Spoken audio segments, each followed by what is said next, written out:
kita masuk ke portal 3 sendi. Kenapa 3 sendi? Ya, perletakannya sendi. Sendi, sendi, sendi. Dan yang di sini berupa sambungan. Nah,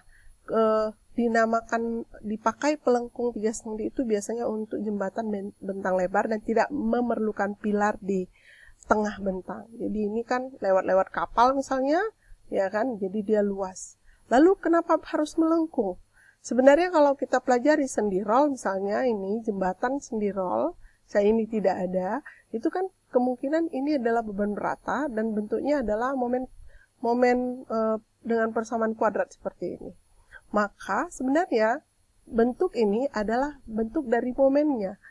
Jadi kalau misalnya ini melengkung akibat beban ini, jadi kalau dinaikkan ke atas itu berarti kan dia menopang si berat sendiri ini. Jadi ini seperti bentuk momen beban rata. Ya, nah ini juga ya contoh jembatan. Kalau ini antar tebing, nah karena dia sendi, sendi dan sendi, dia kemarin sama seperti portal 3 sendi, dia bisa diselesaikan dengan persamaan kesetimbangan. Ya, nah contohnya seperti ini. Ada P diketahui, misalnya 10 kN, 20 kN, dan sebagainya.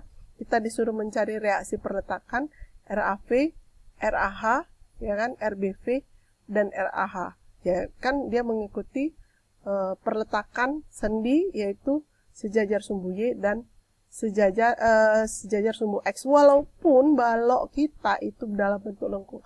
Jadi arah reaksi itu mengikuti perletakan kita, arah sendi kita seperti ini. Nah, P ini sebenarnya berhimpit di garis ini, ya. Maka dia tegak lurus nih. Nah, jarak A dan B ini diketahui. Misalnya A3, B2 berarti L-nya 5 kan begitu. Lalu tinggi ini diketahui, HB, HA-nya juga diketahui. Nah, A1 diketahui setelah diukur ya, kalau dia jarak lurus bisa diketahui, ini juga bisa diketahui, lalu ini diukur jarak lurus, itu diketahui. Nah, kalau kita melakukan pendekatan pertama, dianggap seperti ini, itu sigma M di B sama dengan 0, ke titik B sama dengan 0, berarti RAH dikali L, searah jarum jam, lalu ini ke sini jaraknya itu adalah HA kurang HB, berarti negatif RAH dikali HA kurang HB, dikurang ini P1 bukan jarak ini, tapi jarak ini yang tegak lurus. Itu adalah nilai B1. Ini persamaan 1. Lalu MS kiri ya. Nah, ini sebelah kiri kita. Berarti RAV dikali A, ya kan? Jaraknya A ke S. Lalu RAH itu HA, ya kan? Negatif berlawanan jarum jam. Ini sejarak S1, jarak tegak lurusnya. P1 dikali S1. Jadi momen itu adalah gaya dikali jarak yang tegak lurus terhadap titik tinjau. Lalu berikutnya, untuk mencari RBV ini yang vertikal RBV dan RBH, B yang horizontal, itu sigma M di A sama dengan 0. M di A sama dengan 0. Ini RBV dikali L, ya kan? Jaraknya L. Baru ini negatif RAH dikali HA kurang HB, lalu ini adalah P1 dikali jarak tegak lurusnya A1. Baru sigma M di S kanan, itu hanya akibat ini, seperti ini persamaannya. Nah, bisa juga dengan pendekatan kedua, seperti ini. Nah, si RAH itu ya, RBH, itu tidak digambarkan tegak lurus. Jadi bisa dihilangkan dengan dia bekerja seolah-olah itu pas berhimpit di garis antara jarak A dan B.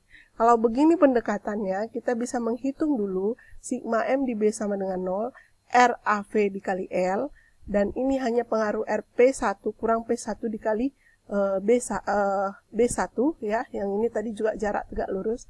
Nah, RAV kita dapat seperti ini. Ini 0, karena kalau jaraknya kan 0. Nah, ini dianggaplah seperti itu.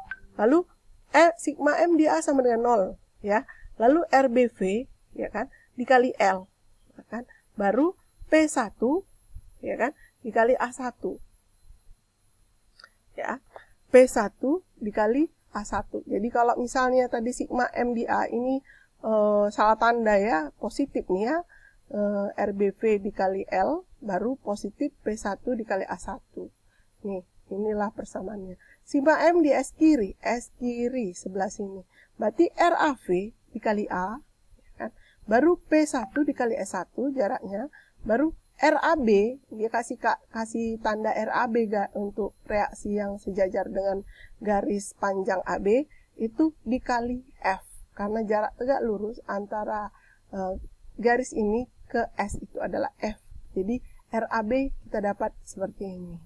Dengan masukkan nilai RAV dikali A, P1 yang didapat dari nilai ini, lalu P1, S1 per L, nanti dapat RAB.